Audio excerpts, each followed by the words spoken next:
space and time, and some of it's what we can see around us in Middlesbrough, some of it's in the voices of the kids we work with, often from very difficult groups who are in danger of exclusion or going to prison, and then into the head and the film of Charlie Chaplin making his film The Kid, where he finds a baby and has to bring it up himself.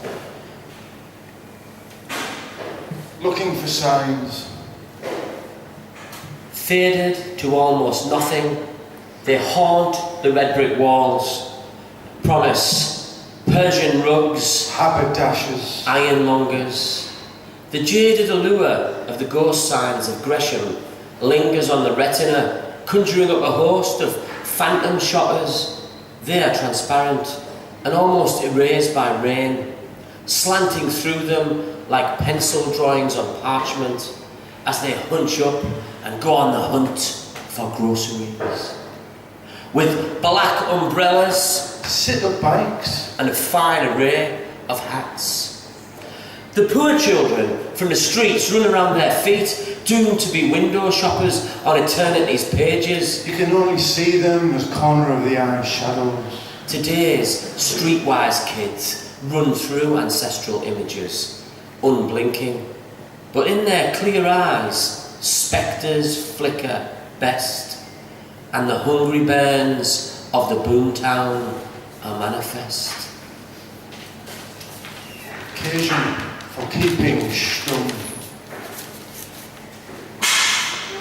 It's all around the town, it's all around the town, it's all around the town, a hard ring of iron.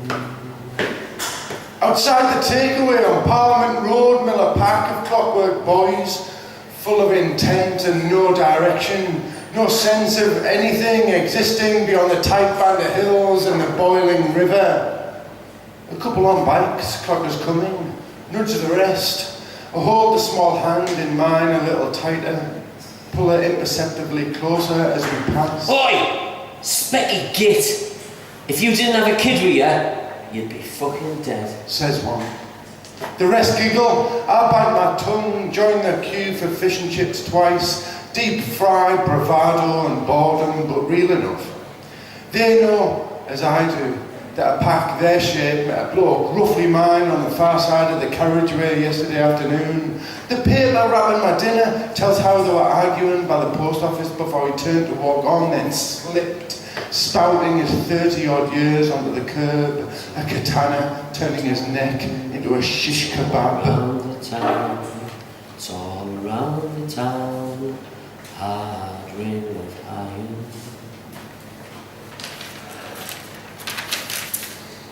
And so, Bob and I, when we're working with kids, we often use stills from silent movies or short sequences, and then think about like the social messages that are in them, think about kids' lives now, people's lives now, and how it relates to it. And as we've done that over the years, we've found that kids respond very strongly to Charlie Chaplin as the little tramp. Kids you wouldn't necessarily think would. So we've done a lot of thinking about that, like why he does and the effect that he has when you show a little bit of Chaplin. And basically we've come to the conclusion, apart from Chaplin being a comic genius, is the reason he responds so strongly to it is because a lot of stuff hasn't really changed since the 1920s. And this is about pulling that character up from the past of Charlie and his bowler with his cane. It's called Summoning the Tramp.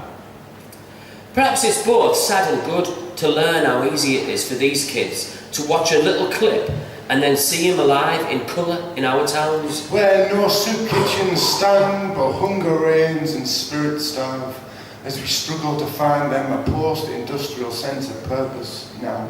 In Sunderland, where no more ships are spawned for migration, they tell me they see him in town, in his big boots and his baggy suits, Tripping up coppers with his cane, running through Camrek's house, leaping over drunks and smackheads, heading helter-skelter through the mall, riding the shopping trolley down the escalator. leaving the coppers in a pile. The caption reads, See you later! Meanwhile, back in Middlesbrough, a street dodger with a shaven head and nicotine-stained 10-year-old fingers says he'd give him a bed on a mattress he knows is hidden up an alley, and he dreams of fun. And when the streeties come, I'll show him all the best beer runs. Each and every one. And every one. Now in the film, in Chaplin's movie, he finds this baby in an alley, tries to give it to a woman, she's got a baby of her own, she doesn't want this. She tries to palm it off to various people, he can't get rid of it.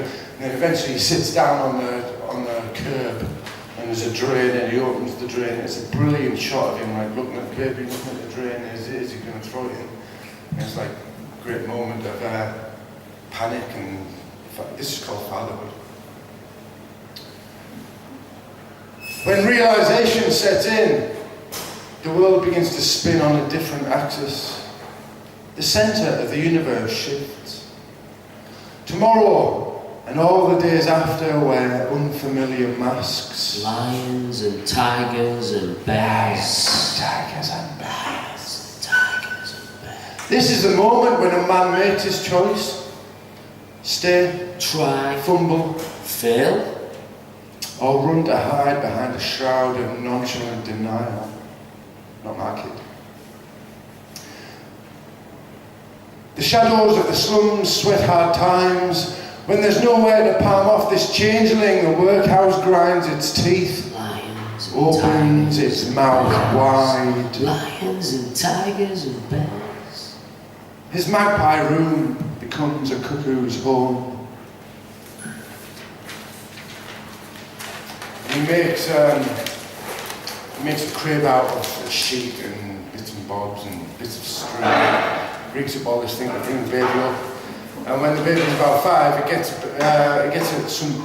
gets ill.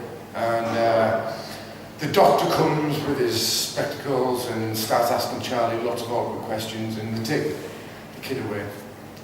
As Charlie was often took away in his own childhood, because his mother was often mentally ill and he was often taken to orphanages. And so that part of the film's very moving because you know that really happened to him. This is called the proper care and attention. A bout of illness brings learned eyes behind a pair of clip-on spectacles and ears plugged into a stethoscope and a set of awkward questions and a mind that knows what's best and the power to attend to the matter. Care and proper attention. Is a child catcher's wagon, pig engine fueled by institution, a silver badge and a baton, impervious to the cup hand that could catch a falling star. Formal interference will salvage neglect. Save the kid from a fate worse than frying pans and fire-blackened kettles. The service wears its uniform on the inside. A silver badge. Baton. Lines its tongue with silver, providing structure for the proper ways and means. The system would lead him squealing into social statistics. 4 million children are living in poverty, and a staggering 1.4 million children are living in severe and persistent poverty in the UK. More? Latest available figures show that there are 32,700 children on child protection registers in the UK. More? 35% of children in Middlesbrough Parliamentary constituency are living in poverty. In some parts of the town, child poverty level is as high as 65%. More?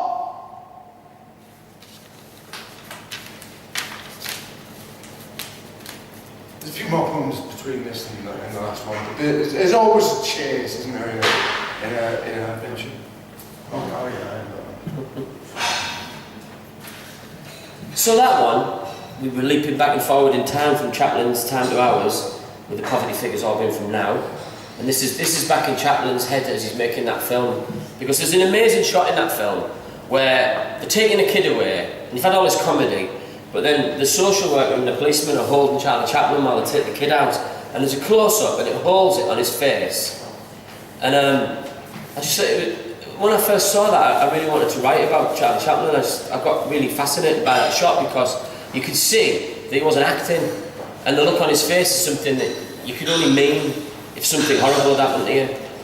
And I started getting really, and I read all about his life and how he'd been taken into orphanages and in and out of special schools.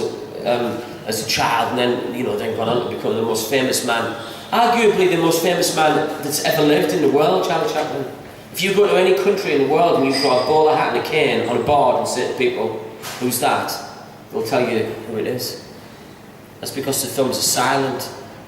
They're not restricted by languages. So it's very interesting, that journey. But I started thinking about this man who'd been on this, all these things happening to him as a child in the East End of London, and there he's in Hollywood, and he's trying to explain to his cameraman how to do this shot. It's called Get It in the Can. They need to restrain me in a violent struggle, till my eyes look like they could be falling through, like the thin pond ice I build these film fantasies on. You know, the kind of look that has the vastness of space just behind the eyes. Not so much disintegration, but the possibility of nothing at all, nothing to make sense of. The look of the first walk through the workhouse gates, a booze-sodden daddy smashing his mistress in the face, mummy at the end of her tether, lifting up her skirts, mixing obscenities and prayers and a demon's curse. You know the look you get on your face when they drag her away in restraints and then the children's welfare copper drops you off at another set of gates? You don't get it, mate. Never mind. Just make sure I'm framed in the arms of the law and the state and centre the shot. Try and get it first take, and I'll give it everything I've got.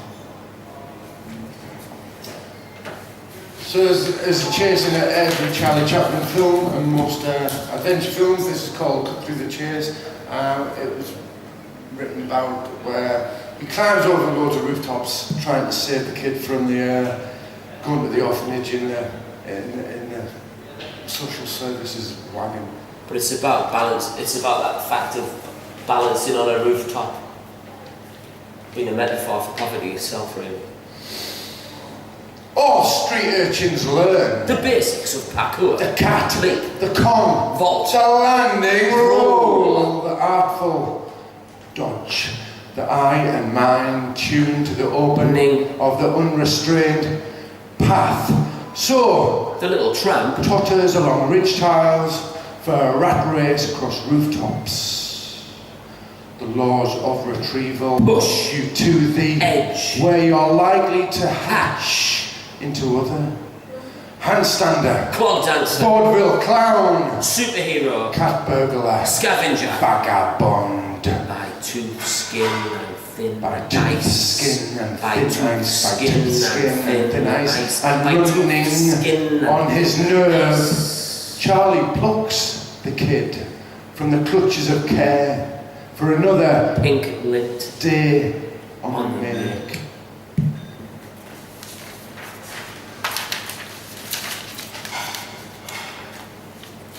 These are a few that we've never done in this sequence before. This is kind of this one's a meditation on the message of the film. Like why is it so important to respect children and the child inside yourself?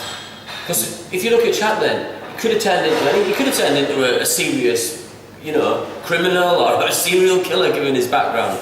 But he didn't. He turned into, you know, one of the greatest entertainers in the world. And when you watch him, there's a great sequence cut out of City Lights where it's just Chaplin with a stick and a bit of wood stuck in a drain. And he obviously did it in the street, and all this big crowd start gathering around him. And all he's doing is flipping this little bit of wood over like a child would. But it becomes fascinating, and there's like hundreds of people watching him. Then of course the police come and move him along. And he didn't put it in, but I've seen the outtake, and it's only someone who's still out to think like a 7-year-old could do that. So it's called Holding On to the Kid. You should let go of the child, put away all that is free and wild, shape yourself up to feed the institution, knuckle down, knucklehead, to respectable prostitution, forget finger paints, the wrong coloured horse, rearrange your life by disciplined routine, attend our next anger management course. Let go, lock away the child, clean up his muck, keep him still and quiet, shut the little bastard up. But listen, Your Honour, I can't hand him over. I need shifts of mood, a question in mind, the right to get it wrong, and the hunger for fun. Worlds he creates for us to dance lightly through, the face of a lost mother he holds tightly onto, a treasured picture in her fake golden locket, beside other crumbs kept in ragged pockets. Fleetness of foot when it seems the game is up fills my empty plate, tops up my cup. So when you say, "This is selfish, we know what's best," remember, I know your whole roll call of loveless tests, regiments, routines, punishments in care, freezing water in the face in a well-ordered place, making beds as neat as any cold-eyed stare, where nobody wins because nobody dares. Grim face and grey rules are shrinking right down, gantries of authority from which to hang the clown. Now I dance with the kid since I cut his dangling rope, put a smile on his face, sing him songs of hope. I won't abandon this lost boy that helps make me whole. His winged imaginings spark freedom in my soul. This is called After the Credits Roll. I was thinking about at the end of the film, the child gets reunited with the mother who left him on a Richmond step. And Charlie walked off. And I was thinking about where does he go now? He's spent 5 years raising this boy, and then he just hits the road. What does he take with him? And when your kids get to a certain age, they stop thinking you're Superman and you just become an ordinary gadget, and it's really hard to deal with. After the credits roll. The difficulty to leave the end of the film, when the child is reunited with mother, when the open road is beckoning again, way out there, where tiny dust devils swirl and the stink of the slums and high-rise shadows are swallowed by scents from hedgerows, and the tramp pockets, the monument of parenthood, a milk molar wrapped in a handkerchief hooked from a line, little stone of sweet melancholy, chip from the curve of a vagrant moon that wandered the city as king of the streets. He taught the kid how cats will look at kings, how heaven's laws were meant to be bent, how seraphim fall if they singe their wings. Some simple little strategies to survive the crash, and that's as much as he could hope to do. Now the crossroads are full of tramp light, stilled by the weight of partial possibility, where his bowler's brim rubs the hillside, where trains rush through a hole in his shoe, a crow twitches like a moustache on a branch. The milk tooth is worth its weight in gold, and chalk on the trees says which way to go.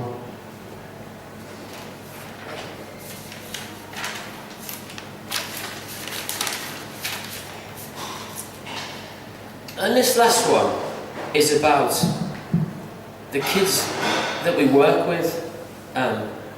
Lots of general ones, one particular one, because Bob and I work with all different age groups and all different situations. So we quite often, we'll work with, a 7-year-old with problems at school, with literacy and other things, and then we might work with an older kid who's 13, if we're working down Bernardo's or something like that. We might work with people who've been in prison, who've just got out of prison. So we see lots of slices of life, and it's not too difficult to see that kid becoming that kid becoming that kid.